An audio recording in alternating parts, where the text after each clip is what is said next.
क्या ये बीजेपी का अहंकार है?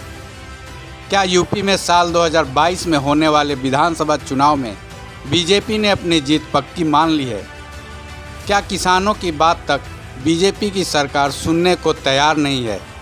क्या किसान आंदोलन यूं ही चलता रहेगा? यूपी के डिप्टी सीएम केशव प्रसाद मौर्य के इस बयान ने न जाने कितने सवाल पैदा कर दिए हैं, लेकिन एक सवाल और भी है जो बीजेपी के लिए है। क्या बीजेपी पश्चिमी यूपी में प्रदर्शनकारियों की चुनौती को आंकने में भूल कर रही है? क्योंकि इतिहास गवाह है, जब जब अहंकार हावी हुआ है तब तब बड़े बड़े सूरमाओं ने मुंह की खाई है।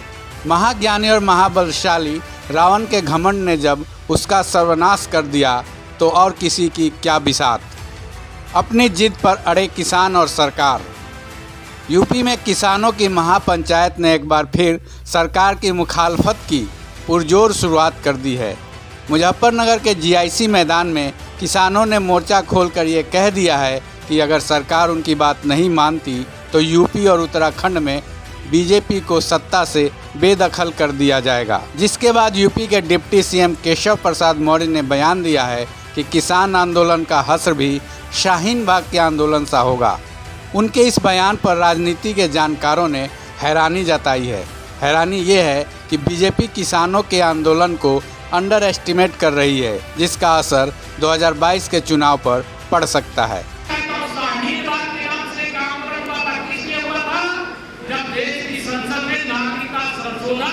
विधेयक लाया गया था कानून बनाने के लिए। उस समय सामूहिक बात शुरू कर दिया था। क्या मतलब है? क्यों कर रहे हो? कोई मतलब नहीं। विरोध करने के कोई मुद्दा नहीं, तो सामूहिक बात शुरू कर दी। किसानों के लिए जिन्होंने जीवन में कुछ नहीं किया, ऐसे सब कांग्रेस राजनीतिक दलों के लोग आज किसान की बात करते हैं। अरे नरेंद्र मोदी जी ने तो 1.5 लाख करोड़ रुपया देने का काम किया है किसानों से कहा देने। इतना ही नहीं, केशव प्रसाद मौर्य ने तो इतना तक कह डाला कि किसान आंदोलन में एसपी, बीएसपी और कांग्रेस के लोग हैं। जैसे शाहीन बाग टाँय फिस हुआ, वैसे ही किसान आंदोलन का भी हश्र होगा। आगे चुनाव होने को है, ये साफ हो जाएगा कि जनता किसके साथ खड़ी है। हमने इन्हें 2019 में भी पराजित किया था और इस बार भी यही होगा।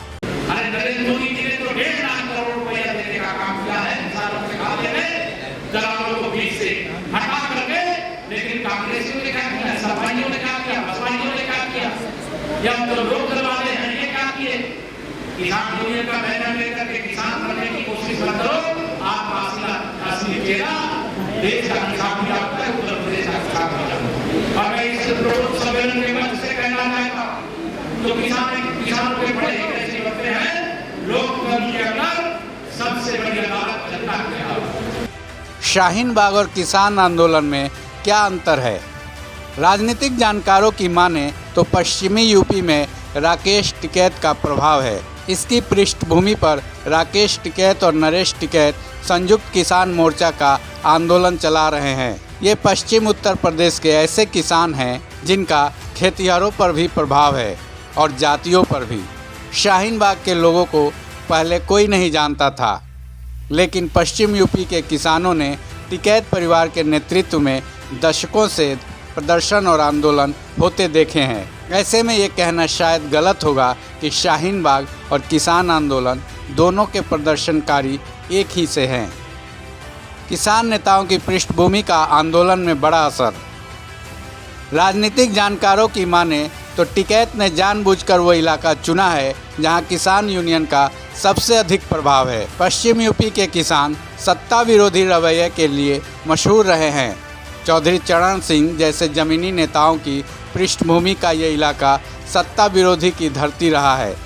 इंदिरा गांधी के उत्कर्ष काल में भी ये धरती बगावत के रवैये के लिए जानी जाती थी, जिसमें टिकैत परिवार के लोग शामिल होते थे। जरा सी चूक से हो सकता है नुकसान। शाहीन बाग का आंदोलन कुछ हफ्तों में खड़ा हुआ और उसके बाद उसके कई लोग बीजेपी में ही शामिल हो गए, लेकिन किसानों को अंडर एस्टिमेट करना गलत होगा। जब बंगाल में ममता बनर्जी 1700 वोट से अपने आंदोलन की धरती पर चुनाव हार सकती हैं, तो बीजेपी के साथ भी ऐसा ही हो सकता है। यूपी के विधानसभा चुनाव में जरा सा भी वोट शिफ्ट नुकसान कर सकता है।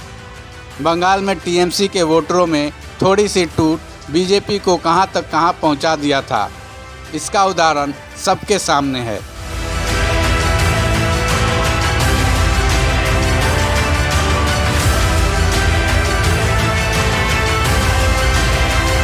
ऐसे ही ताज़ा तरीन खबरों से जुड़े रहने और उसके अपडेट जानने के लिए जुड़े रहें आप अपने राजपट टीवी चैनल से। साथ ही राजपट टीवी को सब्सक्राइब करें और बगल वाली घंटी को भी बजाएं।